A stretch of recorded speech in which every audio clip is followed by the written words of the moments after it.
Yes, welcome back everybody to Altcoin Daily. My name's Austin. In today's video, I want to share with you breaking news involving Chainlink, involving Bitcoin, involving XRP, as well as Cardano, lower cap altcoins, and much more. So if you're interested in making money with cryptocurrency, click subscribe right now. We drop a video every single day demystifying this cryptocurrency market. Let's jump in, starting with our top story of the day, the New York Stock Exchange and Ethereum. The New York Stock Exchange has just filed a trademark application for its own NFT marketplace. This move comes after NYSE minted 6 NFTs last year, commemorating the debut of hot tech stocks on their exchange. So they minted on somebody else's marketplace last year, and this year, they're so bullish on the space, they decided to make their own. The New York Stock Exchange has filed an application with the U.S. Patent and Trademark Office to provide an online marketplace for various digital goods, including NFTs, cryptocurrencies, digital media, and artwork. If the exchange follows up on these plans, it could be competing with the likes of OpenSea and Raoul. So if there is still a question in your mind, if NFTs, if this space is here to stay, this is a big green flag from the New York Stock Exchange. It was back in April that the New York Stock Exchange minted their first set of NFTs with homages to 6 hot tech stocks that debuted on the world's largest bourse, including Spotify, Roblox, etc. At that time, the exchange said it wasn't selling those NFTs, only minting them, apparently for commemorative purposes. Of course, that was last year, but with this latest trademark filing, it has become clear that the New York Stock Exchange may have much more ambitious plans for NFTs. Give me your thoughts on this, comment down below right now, and like the video, get this information out there. All right, next major update involving Chainlink. Chainlink Verifiable Random Function version 2 goes live on mainnet. And for perspective, Chainlink's VRF version 1 had previously crossed 3 million requested transactions from NFT projects and blockchain games. So version 1 was incredibly popular, got millions and millions of request transactions, and version 2 is now live. The new, improved version of the random number generator can reduce transaction fees by 60% compared to version 1. And why is this needed? Why is verifiable randomness needed in Web3? Well, randomness is a core component of making non-fungible tokens, or NFTs, and gaming applications fair and secure. On their own, blockchains and smart contracts cannot guarantee randomness, but rather require an Oracle network to deliver such solutions on-chain. And what are some of these projects using this? Popular projects like Bored Ape Yacht Club, Axie Infinity, Ether Cards, and more rely on Chainlink VRF for randomness, and in a direct quote from Sergey Nazaroth, co-founder of Chainlink, it is only with verifiable tamper-proof randomness that it becomes possible to securely mint NFTs and their attributes, or ensure fair outcomes in blockchain-based games. So if you hold Chainlink, this is a big green flag for you. And in addition to now being live on the Ethereum mainnet version 2, Chainlink Network plans for deployment onto additional blockchains as well, such as Polygon and BNB. Give me your thoughts on this down below in the video comment section, and always pay attention to the protocols building. I'll keep you updated. And next piece of news involving the SEC versus Ripple. Head of the SEC, Gary Gensler, was on Fox Business yesterday and was asked to comment. Watch this. What confuses a lot of people, Gary, and if you could really clarify here, is, where do you draw the line, the distinction between what is a security and what is an actual currency? Example A, what Ripple did, selling XRP to build out its underlying blockchain network, no different than example B, Ethereum floating an ICO, a coin offering to help its underlying Ethereum blockchain. There is no difference, a lot of people say. None. So Liz, you started by saying you weren't going to ask me about specific cases. And so if I can help the audience. I said example A, example B.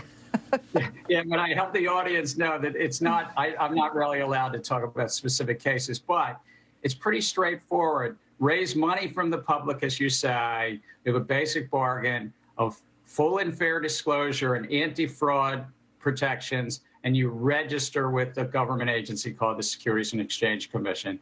And that's really what we're trying to do, is help continue with that basic bargain. We're technology neutral. If people want to invest or speculate in this field, then these tokens, and most importantly, the platforms, the trading and lending platforms, come in, register, do it within the law, not trying to skirt the law.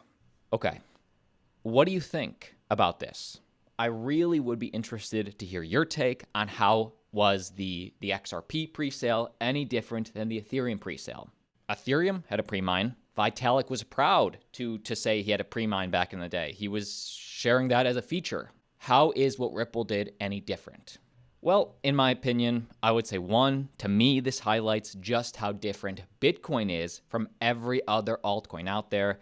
Bitcoin had a fair launch, meaning anybody globally could mine it. There was no presale.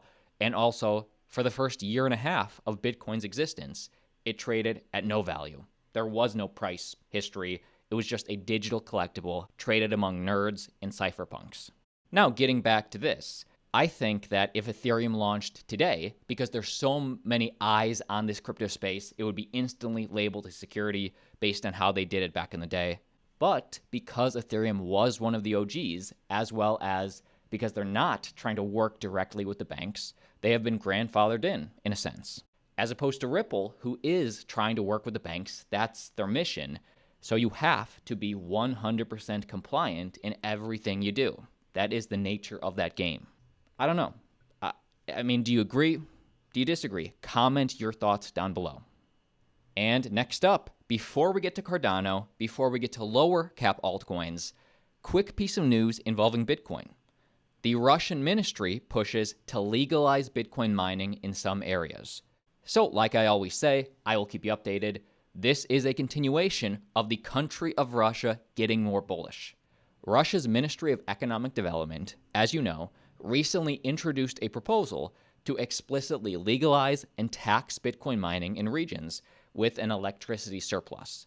Russia says Bitcoin mining, which exists in something of a legal gray area, should be recognized as a form of commercial activity and taxed once coins are converted to rubles. So they want to make money off Bitcoin mining. They want Bitcoin mining, the industry, to come to them. Well, the news today is this. As reported by a local Russian news agency on Tuesday, this proposal is designed such that the country can benefit from mining while not overwhelming its electrical grid in vulnerable areas. So that problem is faced by other countries such as Iran, such as Kazakhstan, who are huge into Bitcoin mining. Russia says they want to be better. This will be accomplished by confining mining to reliable grids and setting electricity use limits on individual miners, says the ministry. So they are setting specific rules for the miners, but it is because they want this to be lasting. They want this to work in their country.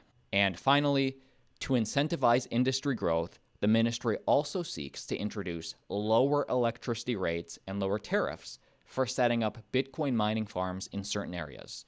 It will raise energy prices for miners once a certain energy threshold is passed, though limits are still undetermined. So game theory is heating up. Russia wants a bigger seat at the table for Bitcoin mining. And by the way, quick piece of breaking news for Bitcoin 2022, the biggest Bitcoin conference of the year.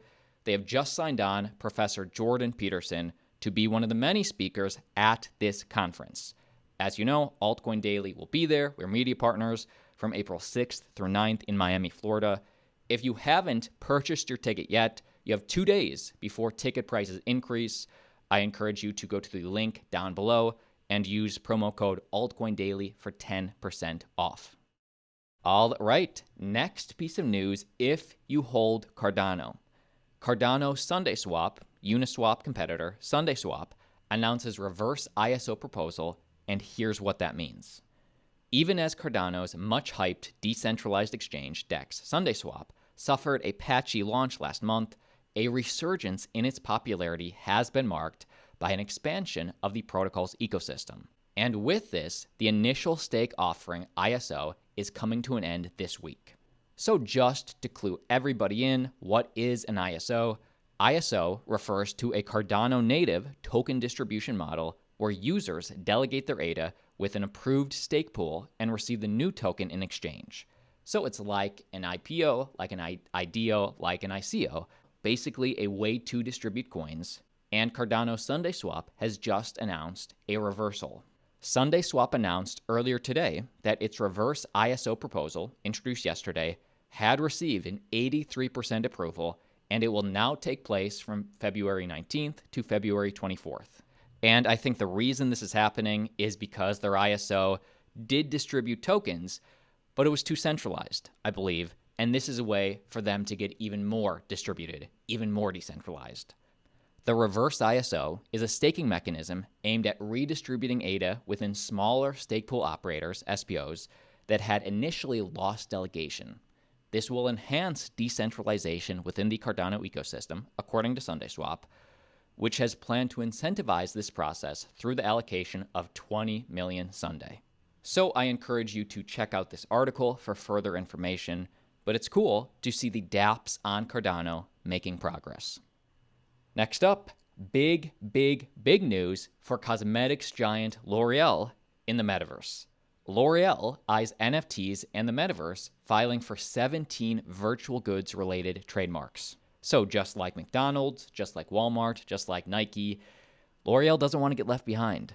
Global cosmetics giant L'Oreal could be venturing into the virtual goods economy, according to their February 10th trademark filings in the non-fungible token and Metaverse categories.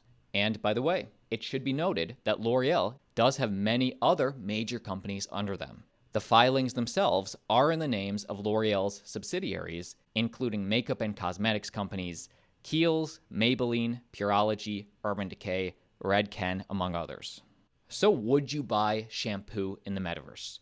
Would you buy eyeliner in the Metaverse? Let me know. The Kiehl's filing, for example, hope I'm pronouncing this correctly, this filing includes rights to non-downloadable virtual perfumery along with hair care preparations and cosmetic body care preparations in a virtual environment, including a Metaverse. What a time to be alive. L'Oreal is entering the Metaverse. Next up, before we get to lower cap altcoins, let's take 60 seconds and give a big thank you to sponsor of the channel, BlockFi.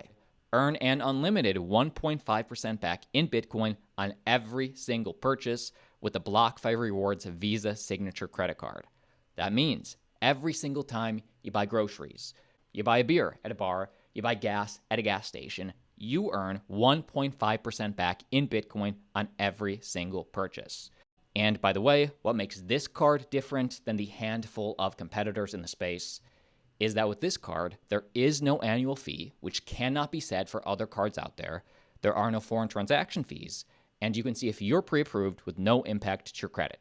There is a link down below. That's blockfi.com/altcoindailycc, link down below. And if you click the link, sign up right now, you can earn 3.5% back on every single purchase during your first 3 months. Why not? Why not earn Bitcoin back on purchases? Next up, let's talk about lower cap altcoin adoption. European soccer's governing body signs up Socios.com as a token partner. So here are the details. The UEFA, the governing body for European soccer, unveiled Socios.com as the first official fan token partner. This partnership's financial terms were not disclosed, but this partnership will be in place until 2024. So I would bet as all these different teams launch social tokens, as your favorite player launches a social token, this audience, the massive crowds that this sport draws, will be introduced to cryptocurrency through Socios.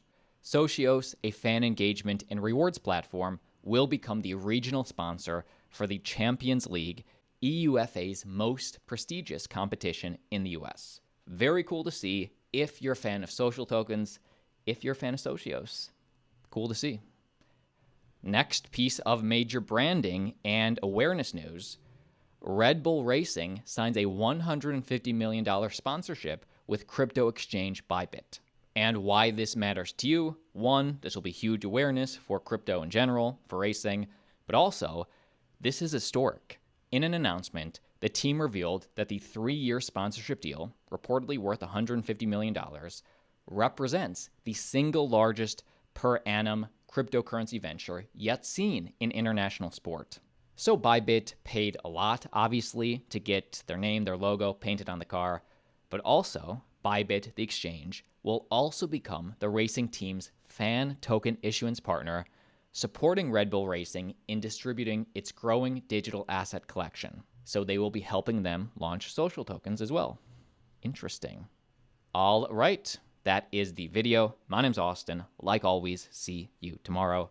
Appreciate you.